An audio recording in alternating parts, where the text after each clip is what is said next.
واقعہ کربلا کے حوالے سے ہمارے مسلمانوں میں ڈیفرنٹ کانسیپٹس پائے جاتے ہیں۔ کچھ لوگ واقعہ کربلا کو سیدنا حسین رضی اللہ تعالی عنہ کی بہادری کی علامت بنا کر پیش کرتے ہیں، اور انہیں یہ کہتے ہیں کہ سیدنا حسین رضی اللہ تعالی عنہ نے نہ صرف وقت کے یزید کے خلاف بیعت نہ کی، بلکہ اس کے خلاف اقدام کر کے امت کو یہ سبق بھی دے دیا کہ اگرچہ کہ ہم تعداد میں کم بھی ہو لیکن باطل کی حکومت کو ہم قبول نہیں کریں گے۔ اور دوسری طرف ہمارے یہاں ایک طبقہ ایسا بھی موجود ہے جو یہ کہتا ہے کہ سیدنا حسین رضی اللہ تعالی عنہ کربلا میں کوئی جنگ کرنے کے لیے گئے ہی نہیں تھے، بلکہ انہیں وہاں پر تو دھوکے سے شہید کیا گیا۔ تو ان مختلف آراء میں سے حقیقت پر مبنی آراء کون سی ہے؟ اور ساتھ میں یہ بھی جاننا چاہوں گا کہ آپ اس بات پر بھی روشنی ڈالیں کہ کربلا کے میدان میں جو سیدنا حسین رضی اللہ تعالی عنہ اور ان کی اولاد کو جو ظلماً شہید کیا گیا، تو اس پر آپ کے کیا تاثرات ہیں؟ جی بہت شکریہ جناب۔ دیکھیے، یہ جو سوال آپ نے پہلا کیا ہے، یہ سوال ہماری امت کی تاریخ میں گزشتہ 1400 سال جو دو گروہوں کے انقسام اور نزاع کے باعث پوری کی پوری مسلم قوم کو دو حصوں میں بانٹنے پر مجبور کر دیا گیا ہے۔ آپ یہ جانتے ہیں کہ یہی وہ سوال ہے کہ جس سے دو رجحانات پیدا ہوئے، اور وہ دونوں رجحانات اس قدر شدت اختیار کر گئے کہ مسلمان قوم جن کی شناخت اللہ نے صرف مسلمان رکھی تھی، وہ اہل سنت اور اہل تشیع کے گروہوں میں تقسیم ہو کے دنیا کے اسٹیج پر ہمیں نظر آتے ہیں۔ اور اس وقت دنیا میں جب اسلام کی پہچان کی بات ہوتی ہے، اسلام کی دعوت کی بات ہوتی ہے، تو سب سے پہلا سوال یہی ہوتا ہے کہ بھئی یہ کون سا اسلام ہے؟ شیعہ اسلام ہے یا سنی اسلام ہے؟ تو اتنا گہرا، اتنا بڑا، اتنا عمیق اختلاف ہے کہ جس کی وجہ سے ایک قوم جس کا خدا ایک ہے، جس کا آخری پیغمبر متفق علیہ ہے، جس کے یہاں قرآن و سنت متفق علیہ ہے، ان کے یہاں بھی اتنی گہری تقسیم ہو گئی ہے کہ اب باقاعدہ دو گروہ بن چکے ہیں، اور ان دو گروہوں کا پورا ایک ایمان اور ویلیو کا سسٹم بن چکا ہے، جس پر پرکھ کے وہ گروہوں میں لوگوں کو شامل کرتے ہیں اور وہ گروہوں سے لوگوں کو باہر نکالتے ہیں۔ گویا اسلام کے بعد اب کچھ اور فلٹرز ہیں جن کو اپنا کر آپ راسخ العقیدہ مسلمان بن سکتے ہیں۔ وہ اہل تشیع کے بھی ہیں، وہ اہل سنت کے بھی ہیں۔ میں آپ کو ایک بات عرض کرتا ہوں کہ جب سے میں نے دین کا، اسلام کا مطالعہ شروع کیا، میرے لیے کبھی بھی، کیونکہ میں ایک دیوبندی پس منظر کا آدمی تھا، اہل سنت والجماعت ہی میں نشوونما ہوئی، پروان چڑھا، تو میں نے کبھی بھی اس چیز کو بہت اہمیت سے سمجھنے کی کوشش نہیں کی تھی کہ مسلمانوں کے ساتھ یہ جو معاملات ہوئے ہیں، دو طرح کی تقسیم ہو گئی ہے شیعہ سنی کی، اس کی حقیقت کیا ہے اور اس میں صحیح رویہ کیا ہے جس کو اپنایا جانا چاہیے۔ 4-5 سال پہلے غامدی صاحب سے ہم نے جب استفادے کا مختلف پہلوؤں سے آغاز کیا لائیو ٹیلی ویژن پہ، تو اس موضوع کو بھی میں ان کے سامنے رکھنے میں کامیاب ہوا۔ ان سے ہمارا استفادہ ہمیشہ دین کے کانٹینٹ پہ ہوتا تھا، یہ قرآن ہے، یہ سنت ہے، یہ قرآن فہمی کے اصول ہیں، یہ حدیث فہمی کے اصول ہیں، امت کی علمی تاریخ میں جو منہاج ڈیولپ ہو گئے ہیں ان کو فکر فرائی کیسے دیکھتا ہے، ایک علمی ڈسکورس کی بحث رہی۔ لیکن چند سال پہلے مجھے یہ موقع ملا کہ اپنے عہد کے ایک بڑے صاحب علم سے اس پورا جو مسئلہ اور قضیہ پیدا ہوا ہے، جس کی بنیاد پہ اتنی گہری تقسیم ہو گئی ہے، اس کے کچھ حقائق، اس کے کچھ شواہد، اس کے اندر کوئی تجزیاتی تحلیلی انداز میں چیزوں کا جائزہ لے کے غیر جانبداری سے کچھ رائے کی جگہ پر آدمی پہنچے، تاکہ اگر اس سے یہ سوال ہو، اس سے پوچھا جائے کہ اس طرح کے سانحات پہ اس کا رجحان کیا ہے، تو کوئی محکم قطعی چیز ہونی چاہیے جس پر وہ کسی ایک رائے کو اختیار کرے۔ اور ہمارے چونکہ جو دینی ابحاث ہیں ان کے اندر انسان بڑی قطعیت تک پہنچ جاتا ہے، اس کے اندر وہ لفظ ہے، وہ اجماع اور تواتر سے منتقل ہو چکا ہے، اس میں جملہ ہے، تالیف، سیاق کلام، تو ہم جیسے طالب علم جن کی ٹریننگ یہ ہوئی ہوتی ہے کہ وہ مذہبی متون میں ایک تعویل واحد، ایک قطعی خدا کا فیصلہ دریافت کر کے لائیں، تو یہ اپج پیدا ہوتی ہے کہ اگر ہم یہ کرنے میں کامیاب ہو جاتے ہیں تو کیوں نہ یہ جو باقی نزاعات ہیں ان کے اندر بھی کوئی فیصلہ کن جگہ پر آدمی پہنچ جائے۔ تو جس وقت میں نے ان سے گفتگو کا آغاز کیا، وہ گفتگو لوگ سن سکتے ہیں، 30-40 کے قریب قسطوں میں موجود ہے، انہی قضایا کے اوپر ہے۔ تو چند چیزیں میرے سامنے بطور طالب علم کے واضح ہوئی، اور میں چاہتا ہوں میں آپ حضرات کی خدمت میں بھی رکھ دوں، اور اس کے بعد جس نتیجے تک یا جس رائے تک میں پہنچا ہوں آپ لوگ بھی دیکھیں۔ اگر آپ کو لگتا ہے کہ اس طرح کے کارپس کی موجودگی میں، اس طرح کے لٹریچر ریویو کی صورت میں اگر حتمی قطعی آراء تک پہنچ کر اسلام کی بحث اس کو بنانا ہے تو کیا یہ بنتی بھی ہے کہ نہیں بنتی۔ جو چند چیزیں مجھ پہ نمایاں ہوئیں ان میں سے پہلی چیز یہ تھی کہ قرآن مجید ہے یا اللہ کی دی ہوئی سنت ہے جو پیغمبر جس کا اجرا کرتے ہیں اور جو انبیاء کی روایت میں جاری ہے، اس کے موضوعات، اس کے مشمولات، اس کے تقاضے وہ اس سے بالکل الگ ہیں جو ہمارے ہاں تاریخی نزاعات کے درمیان انسانوں کے رویوں کی صورت میں سامنے آتے ہیں۔ یعنی یہ بات تو ٹھیک ہے کہ دین ہمیں ایک ہدایت دیتا ہے، وہ ہدایت ہوگی سچائی پہ چلنے کی، حق بات کا ساتھ دینے کی۔ اب یہ عین ممکن ہے کہ غامدی صاحب کو یہ دین کی ہدایت محسوس ہو کہ اس وقت توہین رسالت کے الزام میں جو لوگ جیل میں پڑے ہیں ان کی حمایت کرنا، یا وہ قانون جو اللہ اور اس کے رسول کے نام پر غلط بن چکا ہے اس پر تنقید کرنا، یہ اسلام کا تقاضا ہے۔ یعنی اسلام جب آپ کو ہدایات دیتا ہے تو اس سے بعض تقاضے پیدا ہوتے ہیں، یہ بڑی فطری سی چیز ہے۔ جب یہ تقاضے پیدا ہوتے ہیں تو گویا میں اسلام کی اصولی ہدایت کو سامنے رکھ کر اپنی عملی زندگی میں اس کا اطلاق کر رہا ہوتا ہوں۔ یہ اطلاق انسانی اطلاق ہوتا ہے، بشری اطلاق ہوتا ہے۔ اس اطلاق کے اندر صحیح اور خطا دونوں کا امکان ہوتا ہے، اگرچہ جو کرنے والا ہے وہ ایک دینی کونیٹیشن کے اندر یہ کام کر رہا ہوتا ہے۔ تو بحث یہ نہیں ہوگی کہ یہ جو کام آپ کرنے جا رہے ہیں یہ کام خلاف اسلام کام ہے،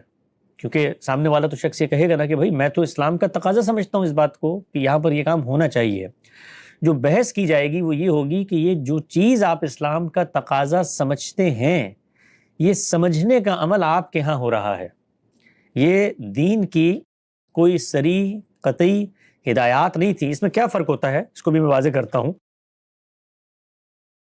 جس وقت کسی نص کے اندر کوئی حکم لکھا ہوا موجود ہو یا ہمارے سامنے آ جائے تو وہاں پر بھی غور و فکر، تدبر و تعقل اور فہم کا دخل ہوتا ہے، لیکن وہاں پر جس فہم کو ہم داخل کرتے ہیں چیز کو سمجھنے کے لیے وہ نص کی انڈرسٹینڈنگ پر منحصر ہوتا ہے۔ مثال کے طور پر قرآن مجید میں ایک آیت آئی ہے، وہ عربی زبان میں ہے۔ اب مجھے آیت کو سمجھنے کے لیے عربی زبان کو جاننا ہے، اس کے لیے فہم کو لڑانا ہے۔ وہ آیت کس کانٹیکسٹ میں ہے اس کے لیے زبان کو جاننا ہے، کلام کو جاننا ہے، نظم کو دیکھنا ہے کہ وہ کس پس منظر میں بات کر رہی ہے۔ یہاں پر میرا استنباط، میرا اجتہاد یہ زیر بحث نہیں ہے۔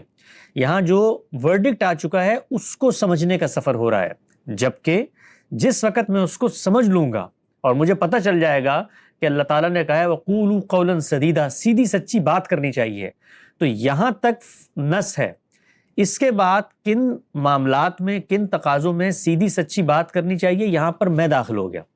گویا اب میں دین پر عمل درآمد کر رہا ہوں۔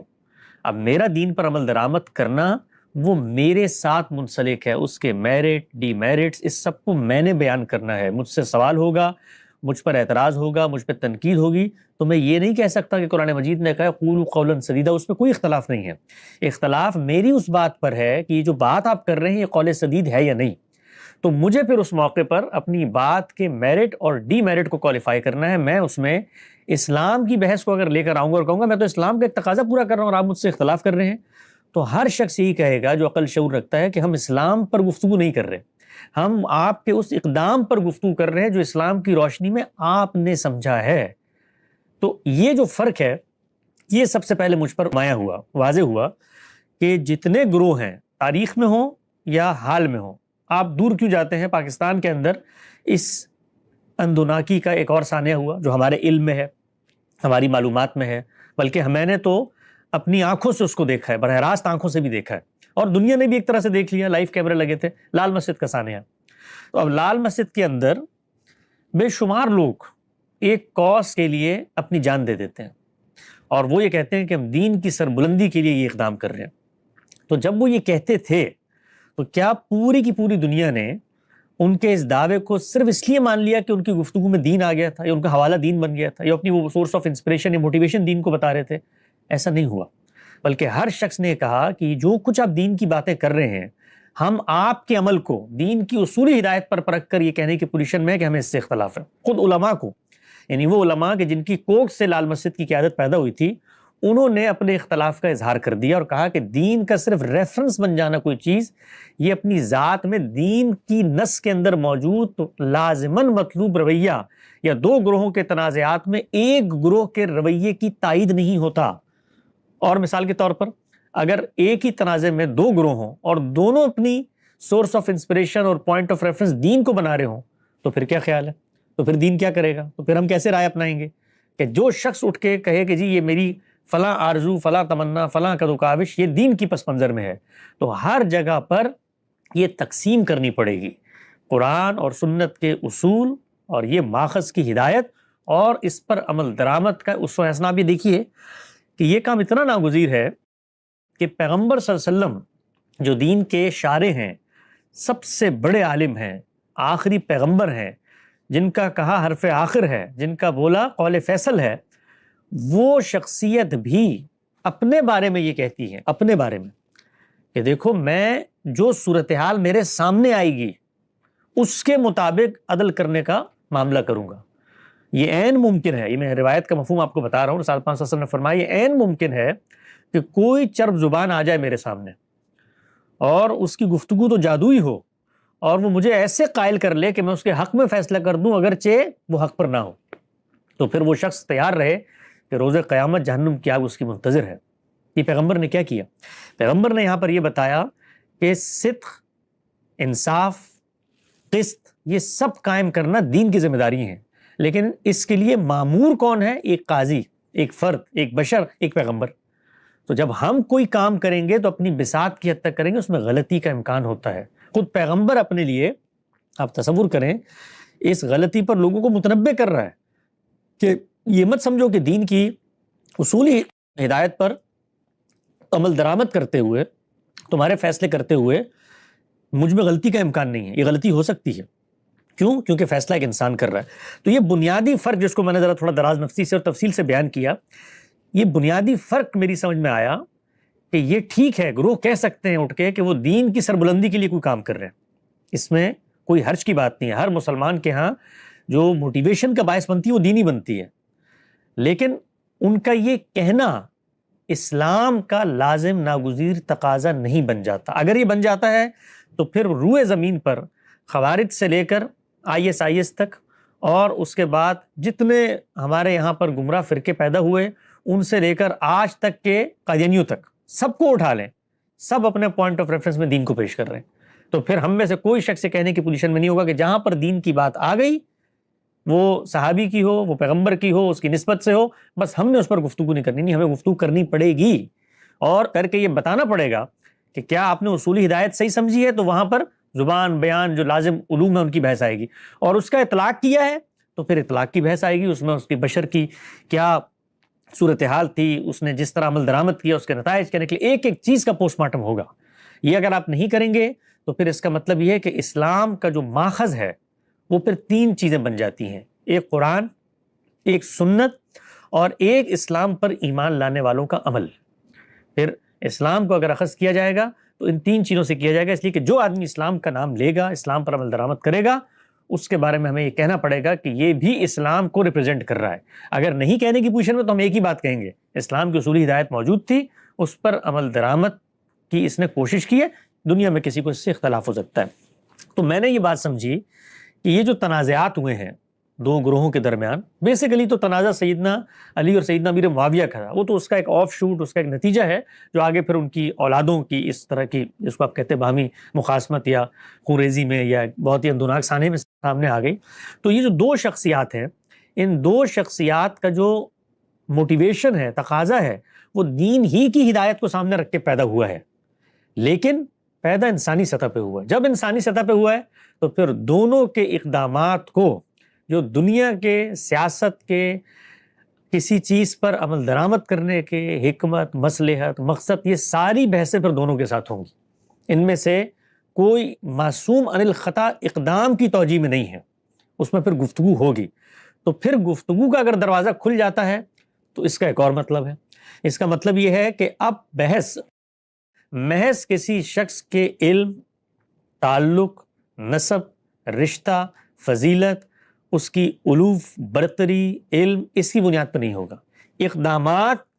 کا بے رحمانہ تجزیہ ہوگا، اقدامات زیر بحث آئیں گے،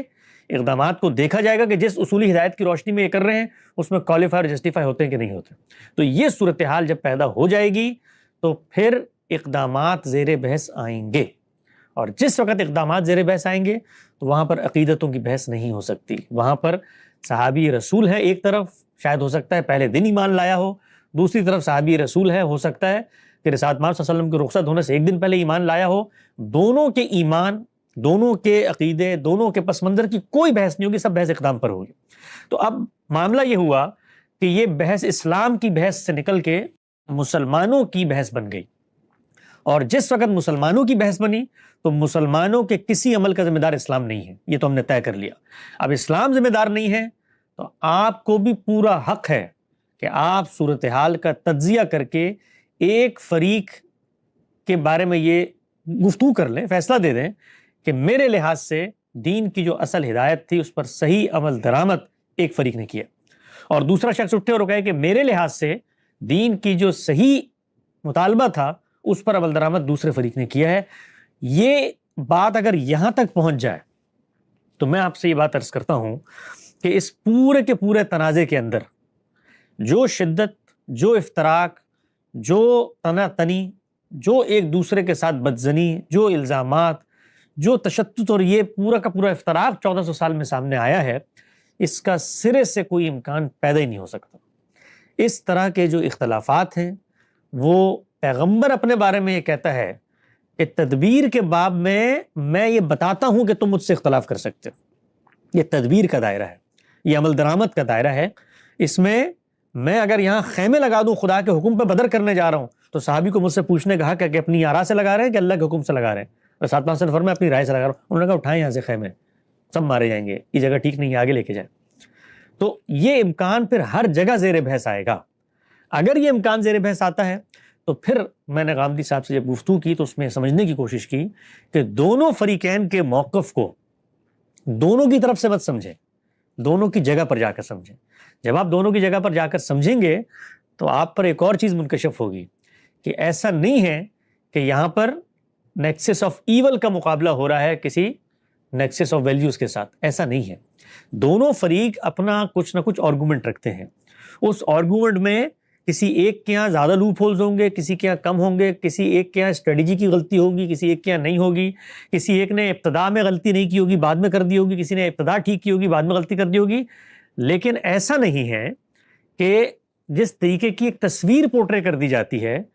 کہ اللہ کے پیغمبر نے مثال کے طور پہ کسی ایک کے حق میں فیصلہ کر دیا تھا اور جس کے حق میں فیصلہ کیا تھا اس کے لیے یہ روایتیں ہیں، شروع کے صحابہ نے اس کو وہ دینے نہیں دیا، بعد میں یہ اس طرح کی کوئی صورتحال نہیں ہے. یہ صورتحال سب کی سب بنائی گئی ہے، اس کو پیدا کیا گیا ہے، اور پیدا کرنے کے بعد چونکہ انسانی اقدام تھا. آپ یہ دیکھیے جو میں نے شروع میں گفتگو کی یہ کتنی اہمیت کی حامل ہے کہ چونکہ انسانی اقدام تھا، اسٹریٹجی کا، دینی اقدام نہیں تھا، تو وہ زیر بحث نہ آئے اقدام کے میرٹ ڈی میرٹ پر، اس کو دینی نصوص میں داخل کر کے وہ سینکشن دی گئی جو سینکشن پیغمبروں کے اقدامات کو بھی حاصل نہیں ہوتی. اور پیغمبر کی زبان سے وہ سینکشن دی گئی کہ اس امت کو سنبھالنے کے لیے ایک امامت کا انسٹیٹیوشن بنے گا،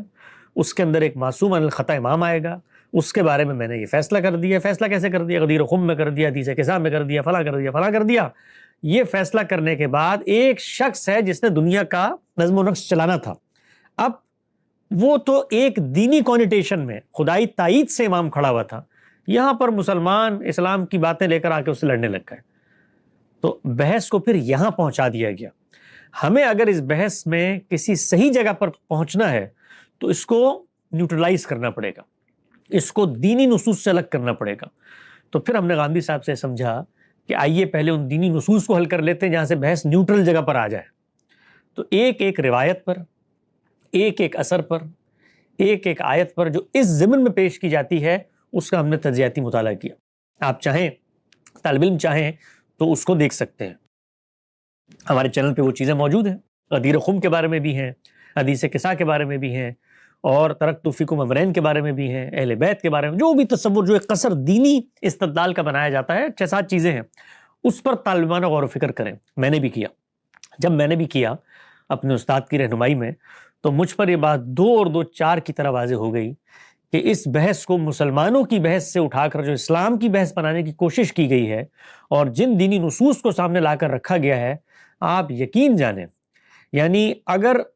وہ اصول اپنا لیے جائیں جو ان نصوص کو سمجھنے کے لیے اپنائے گئے ہیں، اور ان کا اطلاق قرآن مجید پر بھی کر دیا جائے، تو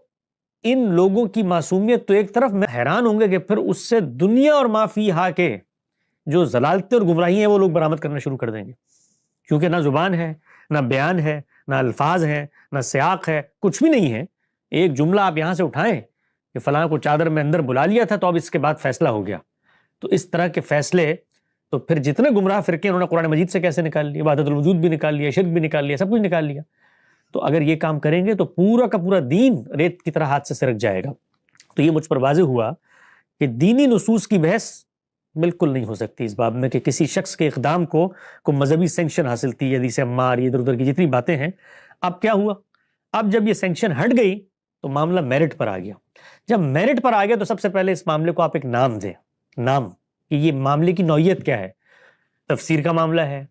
فہم حدیث کا معاملہ ہے، تفہیم سنت کا معاملہ ہے، شریعت کے نفاذ، معاملہ کیا ہے؟ تو معاملہ یہ ہے کہ دو گروہ موجود ہیں اور دونوں گروہ اقتدار حاصل کرنا چاہتے ہیں۔ یہ جملہ اس وقت تک نہیں کہا جا سکتا جس وقت تک آپ ایک گروہ کو تو ویسے ہی معاف کر دیں، اس کے بارے میں تو آپ جو کچھ کہنا چاہیں کہہ لیں، وہ کوئی مسئلہ نہیں ہے، لیکن جو پہلا گروہ ہے جو رسالت پاک صلی اللہ علیہ وسلم کے خانوادے کے اندر سے اٹھا ہوا ہے، ان کے بارے میں یہ تصور کرنا یا یہ جملہ زبان سے نکالنا کہ وہ اقتدار چاہتے تھے، اس کو لوگ بالعموم اس چیز پر معمول کرتے ہیں کہ اقتدار چاہنا تو ایک بہت ہی منفی چیز ہے، بہت ہی مکروہ عمل ہے، اس کو آپ نعوذ باللہ من ذالک ایک شخصیت کے ساتھ کیسے نتھی کر سکتے ہیں؟ وہ شخصیت جس کا علم، ورع، تقوی، للہیت، برتری اس درجے کی ہے، اس کے ساتھ آپ اس کو کیسے اٹیچ کر سکتے ہیں؟ تو جب یہ کہا جاتا ہے تو پھر اگلی بحث پیدا ہو جاتی ہے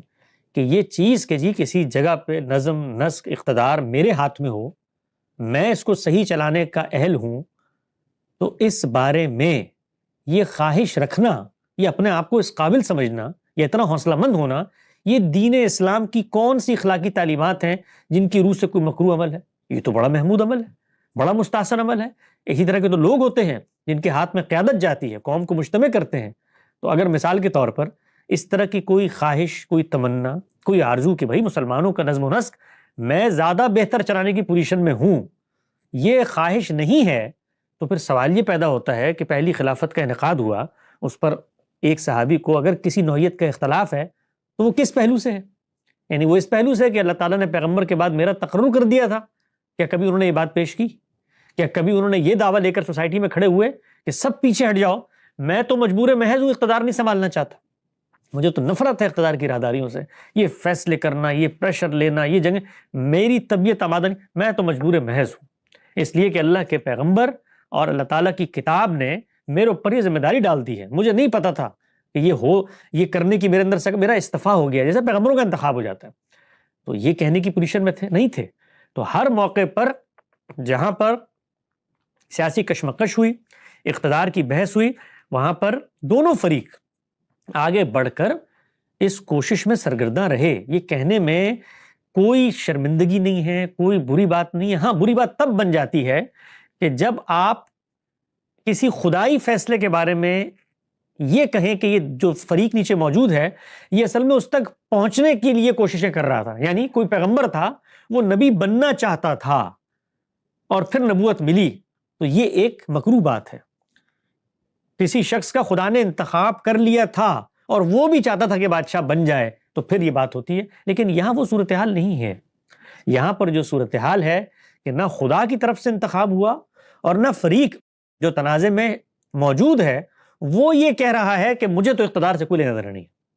میں تو یہ بادشاہت نہیں چاہتا، میں تو مثال طور پہ خلافت نہیں چاہتا۔ وہ فریق خلافت چاہتا ہے اور یہ چاہنا اس کا حق ہے۔ حق کن بنیادوں پر ہوگا؟ وہ دینی تو ہو نہیں سکتی۔ وہ اگر دین کی کسی اصولی ہدایت کا اطلاق ہے، مثال کے طور پر ان کو لگتا ہے ظلم و عدوان پھیلا ہوا ہے، مجھے یہ لگتا ہے کہ میں اس ظلم و عدوان کو قابو میں لا سکتا ہوں، لہٰذا مسلمانوں کا حکمران مجھے ہونا چاہیے، تو پھر انڈرسٹینڈنگ کی بحث آ گئی۔ تو وہاں پر وہ جب یہ کہیں گے، دعویٰ کریں گے، تو گفتگو ہو جائے گی، تو پوچھا جائے گا کہ آپ نے یہ دین کی جس ہدایت پر عمل درآمد کیا، اس کے کچھ اور تقاضے بھی ہیں، مثلا حکمران بننے کے لیے تو مسلمانوں کی تائید بھی ضروری ہے، اس کو کہاں حاصل کیا. تو یہ سب بحثیں ہوں گی. تو غامدی صاحب سے گفتگو کر کے جو دوسری چیز مجھے معلوم ہوئی وہ یہ ہے کہ یہ کوئی نص کی انڈرسٹینڈنگ کا مسئلہ نہیں تھا, یہ ایک سیاسی تنازعہ تھا. سیاسی تنازع کے بہت سارے محرکات ہوتے ہیں, محرکات پس منظر میں بھی چلے آ رہے ہوتے ہیں. تاریخ کی بحثیں ہیں, ایک فریق یہ سمجھتا تھا کہ ان کو اقتدار ملنا چاہیے, دوسرے فریق نے, یہ وہاں کے حالات نے, ماحول نے 3 ٹینیورز تک تو وہ اقتدار نہیں دیا. چوتھے ٹینیور میں جو تیسرا ٹینیور چل رہا تھا اس میں تنازع پیدا ہوا. ایک خلیفہ راشد کا قتل ہو گیا. اس قتل پر دونوں فریق جو اس دور کی پاور پالیٹکس, یعنی اس دور میں طاقت کے حصول کے لیے جو نظم بنا ہے, شورا بنی اس سے پہلے, سیدنا عثمان کا جب فیصلہ ہوا, سیدنا ابوبکر نے نومینیٹ کر دیا سیدنا عمر کو, ہر جگہ پر ایک فریق موجود تھا اور وہ اسٹیک ہولڈر تھا اور وہ سمجھتا تھا کہ وہ اس قابل اس اہل ہے. اس نے اس معاملے کے اندر ایک رویہ اپنایا. جن لوگوں نے قتل کیا تھا انہوں نے آ کر اس شخص کے ساتھ یہ بات کی کہ آپ کو ہم اپنا حکمران بناتے ہیں. وہ شخص کس بنیاد پر حکمران بن گیا اس کی اس معاملے میں ایک رائے ہے. اس رائے کو بھی ہم نے ان کی جگہ پر کھڑے ہو کر بیان کیا کہ یوں نہیں ہے. ایک شخص اقتدار کا منتظر تھا اور ایک موقع پیدا ہوا, اس نے کہا چلو بھلے قاتلین عثمان ہی مجھے نومینیٹ کر دے لیکن میں اقتدار کی گدی پہ آ جاؤں. ایسا نہیں ہے. اس شخص کی جگہ پر کھڑے ہوں تو وہ ایک دوسرا موقف رکھتا ہے کہ ٹھیک ہے اقتدار میں مجھے آنا چاہیے تھا, اقتدار میرا حق تھا. اس صورتحال میں جب افتراق پیدا ہو گیا ہے, شاید میری شخصیت کے علاوہ کوئی شخص اس صورتحال کو قابو میں نہ کر سکے, اور یہ جو قتل ناحق ہوا ہے اس قتل ناحق پر مجھے بھی دکھ ہے, درد ہے, لیکن میں ابھی اس وقت اس پوزیشن میں نہیں ہوں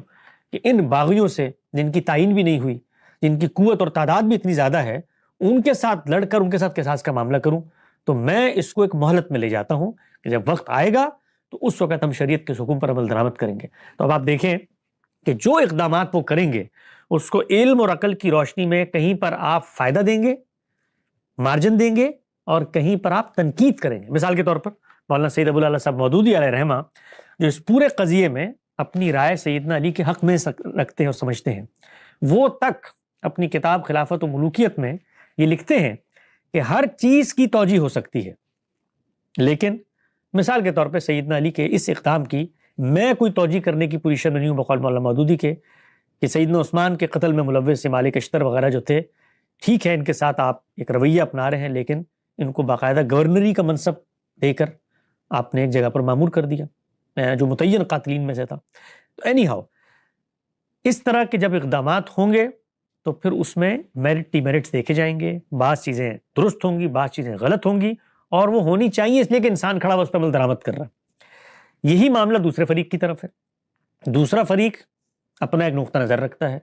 وہ پاور پالیٹکس کا حصہ ہے, وہ اقتدار میں بیٹھا ہوا ہے, اس کا قبیلہ, اس کا خاندان نسلوں سے اس خطے پہ حکمرانی کرتا چلا آیا ہے. اس میں درمیان میں ایک انقطاع آیا ہے جس میں رسالت مآب صلی اللہ علیہ وسلم کے قبیلے کے لوگ حکمران بن گئے ہیں. وہ واپس سے اپنے اسی برتری کو ہو سکتا ہے حاصل کرنا چاہتا ہو. اس میں سے کوئی بھی چیز مکروہ ممنوع چیز نہیں ہے. یہ اگر حوصلہ مندی لوگوں میں نہ پیدا ہو تو اس دنیا کا نظام ہی نہ چل سکے. آج بھی آپ یہ دیکھیے اداروں کے اندر حوصلہ مند لوگ ہوتے ہیں,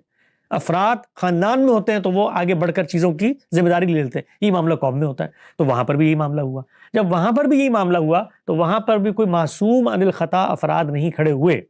انسان ہیں تو اقدامات کریں گے, چنانچہ اقدامات ہوئے.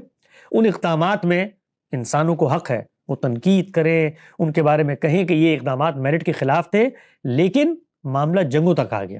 اور ایک فریق نے دوسرے فریق پر جنگ مسلط کر دی اپنی دینی انٹرپریٹیشن میں کہ مجھے لگتا ہے کہ اس وقت تقاضا یہ ہے کہ جنگ کی جائے. جو 2 جنگیں ہوئی ان میں ایک فریق کا یہی موقف تھا کہ میں حق کی خاطر یہ جنگ لڑ رہا ہوں اور دین کی جو ہدایات اور نصوص ہیں ان پر عمل درآمد کر رہا ہوں کہ ایک خلیفہ کی بیعت ہو جائے تو اس کا مطلب یہ لوگ جو دوسری جگہ پر بیعت لے کے بیٹھے ہیں یا تو فساد فی الارض کے مرتکبین ہو رہے ہیں, یہ تو دین کی ہدایت سے روگردانی کر رہے ہیں, لہٰذا میں اب ان کا قلعہ کما کروں گا. اس میں آپ یہ بھی دیکھیے کہ جو فریقین ہیں اگر ان کی عظمت, ان کی رشتے کی قربت اسی کے کینوس میں چیزوں کا فیصلہ کرنا ہے تو معاملہ ایسا گمبھیر ہے کہ ایک طرف تو داماد ہے جو باہر سے آ کے گھر کا حصہ بن جاتے ہیں اور دوسری طرف ان تنازعات میں کون کھڑے ہوئے ہیں؟ رسالت مآب صلی اللہ علیہ وسلم کی زوجہ یعنی آپ کی بیوی امہات المومنین میں سے سیدہ عائشہ, وہ ایک اور موقف رکھتی ہیں اس باب میں. جو سیدنا علی کے موقف ہے اس کے برخلاف سیدنا امیر معاویہ والا ہی موقف کہ نہیں باطلی نے عثمان کے ساتھ ایک معاملہ ہونا چاہیے۔ اب آپ دیکھیے اتنے بڑے بڑے لوگ اتنی بڑی بڑی عظمتیں لیے ہوئے ایک دینی ہدایت کی انٹرپریٹیشن میں اختلاف کرتے ہوئے اس جگہ تک پہنچ چکے ہیں کہ باہم دست و گریباں ہوں، اور جنگ شروع ہو گئی اور ہزاروں کی تعداد میں صحابہ کرام اس میں شہید ہو گئے۔ یہ معاملہ چلتا رہا، چلتے چلتے چلتے چلتے ایسا وقت بھی آیا، فیصلہ ہوا، خلافت کا انعقاد ہو گیا، صلح ہو گئی، اب لوگ مل کے بس ایک خلافت کے تحت معاملات کریں گے۔ انڈرسٹینڈنگ یہ تھی ایک فریق کی کہ بھئی یہ جب جائے گی تو اس کے بعد دوبارہ ہمیں مل جائے گی۔ اس وقت تک کی جو تصویر ہے اس کو پیچھے رکھیں، میں آتا ہوں پھر اس کا واقعہ کربلا، اس کو پیچھے رکھیں تو تین باتیں دو اور دو چار کی طرح واضح ہو گئیں کہ یہ پورا قضیہ ایک سیاسی قضیہ تھا۔ اس پورے قضیے میں فریقین کا موقف کوئی دینی تائید اور سینکشن نہیں رکھتا تھا، بلکہ بشری اطلاقات کی بحث ہے، اور اس پورے قضیے کے اندر جس فریق نے غلطی کی ہے اس کو غلط کہنا یہ دین اسلام کے منافی نہیں ہوگا، اس کا اسلام کی بحث سے سرے سے کوئی تعلق نہیں ہے۔ چنانچہ اب میدان کھلا ہے، آپ جائیں، تاریخ پڑھیں، نکلیں، اقدامات پر گفتگو کریں، سیدنا علی نے یہ کیوں کیا، یہ غلط تھا، سیدنا امیر معاویہ نے یہ کیوں کیا، یہ ظلم تھا، یہ اطلاق ٹھیک تھا، یہ اطلاق غلط تھا۔ آپ کو آزادی ہے، جائیں گفتگو کریں۔ آپ جب رائے اپنائیں گے تو لوگوں کو آپ کی رائے پر تنقید کا حق ہوگا، وہ آپ سے آ کر ہی کہیں گے کہ یہ آپ جو حکم لگا رہے ہیں سیدنا علی نے ظلم کیا، اس کی بنیاد کیا ہے؟ وہ کہیں گے یہ خبر واحد میں لکھا ہے، وہ کہیں خبر واحد کے ثبوت کی بحث لے کر آؤ، اس کی بنیاد پہ اخلاقی حکم کیسے لگا؟ تو وہ سب پھر تاریخ کی بحثیں ہیں، اس میں جس فریق نے اتر کے موقف اپنانا ہے وہ اپنے آپ کو تیار کر لے کہ اس سے یہ سارے سوالات ہوں گے۔ یہ جو صورتحال، یہ جو سیاسی تنازع، یہ کہ اقتدار کس کے ہاتھ میں آئے گا، صورتحال پیدا ہوئی سیدنا حسین کا اقدام اور ان کا اندھوناک سانحہ، اسی کی ریپرکلز، اسی کے آف شوٹ، اسی کے نتائج میں شامل ہے۔ یعنی اس واقعے کو آپ الگ کر کے نہیں دیکھ سکتے۔ جس طرح سیدنا حسین کی یہاں پر شہادت ہوئی ہے، افسوس در افسوس کہ ان کی شہادت ہوئی ہے، اسی تنازع کے اندر 70,000 صحابہ کی شہادت ہوئی ہے۔ یہی تنازع ہے، 70,000 صحابہ کی شہادت۔ اور اسلام کی نگاہ میں ہر انسان کا، ہر مومن کا، ہر بشر کا خون برابر ہے۔ کیا کبھی آپ نے پڑھا اسلام کی بحثوں میں کہ کوئی شخص اٹھ کے کسی راہ چلتے آدمی کو مار دے اور کوئی شخص اٹھ کے کسی عالم کو مار دے تو دونوں کی سزا میں فرق ہے؟ نہیں، ہمارا دین انسانی جان کی حرمت کی بات کرتا ہے، تو وہ جان ایک صحابی رسول کی جائے، نواسہ رسول کی جائے، نئے ایمان لانے والے کسی فرد کی جائے، کسی تابعی کی جائے، کسی ہم جیسے ہمہ شمہ کی جائے، اللہ کی نظر میں وہ جان برابر ہے۔ تو جانیں چلی گئیں، جانیں جا رہی تھیں، سیاسی تنازعات میں باہمی دست و گریباں ہو گئے فریق، جنگ تک نوبت آ گئی، اس کے بعد امن کا ایک وقفہ آیا اور پھر سے جنگ شروع ہو گئی۔ تو اب یہ جو جنگ شروع ہو گئی ہے اس کو اگر آپ نے سامنے رکھنا ہے تو اگر سیدنا حسین کے اقدام کو اسلام کی ہدایت سے جوڑنا ہے تو پھر آپ کو اوپر سے جتنے اقدامات ہوئے سب کو اسلام سے جوڑنا پڑے گا۔ اور اگر آپ یہ کہیں کہ نہیں یہ اسلام کی ہدایت پر عمل درآمد تھا، تو جس طرح پچھلے جتنے فریق تھے ان کا عمل درآمد زیر بحث آیا، سیدنا حسین کا بھی زیر بحث آئے گا۔ کوئی شخص روئے زمین پر اس چیز سے مستثنا نہیں ہے کہ وہ دین کا نام لے کر کوئی اقدام کرے اور کرنے کے بعد اس اقدام پر گفتگو نہیں ہو سکتی، گفتگو ہوگی، اور اس میں جو فریق جو نقطہ نظر اپنائے گا اس کو اس کے دلائل دینے پڑیں گے۔ چنانچہ پھر اس پر بھی ہم نے گفتگو کی اور گفتگو کر کے بتایا کہ ان تمام سیاسی تنازعات کی موجودگی کے باوجود جب ایک خلافت وہاں بن گئی، وہ خلافت ایک فریق ہو سکتا ہے دل سے تسلیم نہ کرتا ہو اور وہ کہتا ہو کہ یہ ظلم کر کے بنی ہے اور میں ظلم کا خاتمہ کرنا چاہتا ہوں، تو اب خاتمہ کرنے کے لیے آپ دین کی ہدایت سمجھ کے اس کو جا رہے ہیں نا، خاتمہ کرنا چاہتے ہیں، تو پھر خاتمہ اگر سامنے والے فریق کے پاس طاقت ہے تو کیسے ہوگا؟ میدان جنگ میں ہوگا، اور اس کو یہ محسوس ہوتا ہے کہ میری، اور وہ بھی اس دینی کونیٹیشن میں کھڑا ہوا ہے کہ میں بھی خدا کی زمین پہ لوگوں کی ایمان سے حکومت کرنے کے لیے بیٹھ گیا ہوں اور مجھے لگتا ہے میں انصاف پسند ہوں، تو میرا خاتمہ ہوگا تو دین کی خلاف ورزی ہو جائے گی، تو چنانچہ میں اب دین کی حفاظت کرتا ہوں۔ تو اب جب آپ اٹھیں گے انقلاب لانے کے لیے تو سامنے سے ایسا تو نہیں ہوگا نا حقیقت میں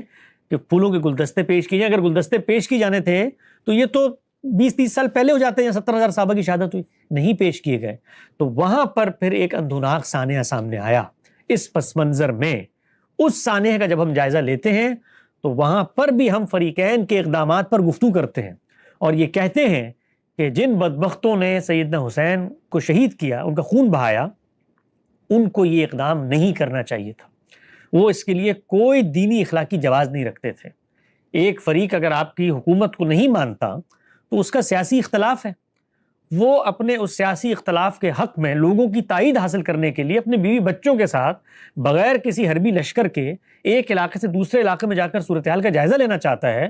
تو آپ کو اس کو گنجائش دینی چاہیے۔ اچھا، آپ کو یہ لگتا ہے کہ نہیں، یہ اقدام آپ کے لیے باعث خطرہ ہے، تو آپ اس کو اگر گرفتار کرنا چاہتے ہیں، گرفتار ناحق خون کیسے بہا سکتے ہیں؟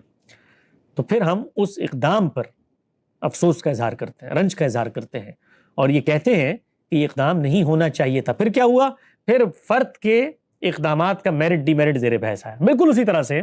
جیسے جس وقت سیدنا حسین نے یہ فیصلہ کیا کہ وہ اب نکل کر جائیں گے کوفہ کی طرف، تو ان کے اس اقدام کو صحابہ کرام کی پوری جماعت جو وہاں پر موجود تھی، انہوں نے دین اور اسلام کا لازم ناگزیر نص کا ترجمہ اور فہم اور تقاضا نہیں سمجھا۔ انہوں نے کہا ایک بندے کی اسٹریٹجی ہے، ہم اس اسٹریٹجی میں ان کے ساتھ نہیں کھڑے ہو۔ انہوں نے اختلاف کیا۔ تو یہ اختلاف ہے جو پھر تاریخ کے ہر کریکٹر کے بارے میں، ہر کردار کے اقدامات کے بارے میں کیا جائے گا۔ اس بحث میں جب آپ اتریں گے تو یہ تاریخ کی بحث ہے، سیاسی تنازعات کی بحث ہے، فریقین کے موقف کو سمجھنے کی بحث ہے، اور اس کے اندر جب آپ کوئی اخلاقی حکم لگائیں گے تو اس کا ناگزیر تقاضا یہ ہے کہ آپ کے پاس وہ قطعی ثبوت ہونا چاہیے جس سے ایک فریق کو آپ مورد الزام ٹھہرا رہے۔ یہ جب تک ہمارے پاس نہیں ہے، اس وقت تک ہم اس معاملے میں کوئی فیصلہ کن رائے اختیار کرنے کی سرے سے پوزیشن ہی میں نہیں ہے۔ چنانچہ غامدی صاحب نے پھر اس معاملے پہ جب گفتگو کی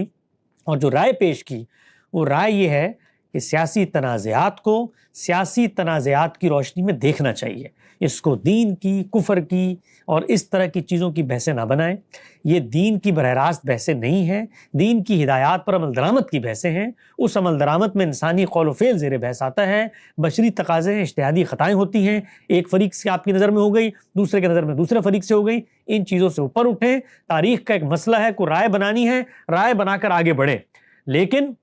جس وقت آپ ایک فریق کے اقدامات کو دینی سینکشن دیں گے، دینی جواز دیں گے، اسلام کو زندہ کرنے سے جوڑ دیں گے، تو پھر اس کے بعد یہ بحثیں دینی سیاسی بحثیں نہیں رہیں گی۔ تو خلاصہ ایک جملے میں اگر آپ مجھ سے پوچھیں کہ یہ جو کچھ امت کے ساتھ 1400 سال میں ہوا ہے، اس کو حل کرنے کا فارمولہ کیا ہے؟ تو حل کرنے کا ون لائنر فارمولہ یہ ہے کہ سیاسی تنازعات کو دینی نصوص کے تحت دیکھنے کے بجائے اس دور کی سیاسی حرکیات اور فریقین کے موقف کی روشنی میں دیکھیں، تو ہر ایک کے دل میں، ہر ایک کے اقدام کے بارے میں کوئی نہ کوئی گنجائش، کوئی نہ کوئی وجہ، کوئی نہ کوئی ریزننگ پیدا ہو جائے گی۔ لیکن اگر آپ یہ کام نہیں کریں گے تو پھر لازم اور ناگزیر تقاضا ہے اس چیز کا کہ ایک شخص کو پھر آپ گالیاں دیں، متون ٹھہرائیں، برا بھلا کہیں، اس کے پھر آپ اس کے بارے میں تبرہ کریں، جو کرنا چاہتے ہیں کریں، پھر یہ مخاصمت ختم نہیں ہو سکتی۔ تو میری طالبانہ انڈرسٹینڈنگ اس نتیجے پر پہنچی اپنے استاد سے گفتگو کر کے کہ اس تاریخی قضیے کو تاریخ کی روشنی میں دیکھنا چاہیے، دین اور اسلام کی بحث اس باب میں نہیں کرنی چاہیے۔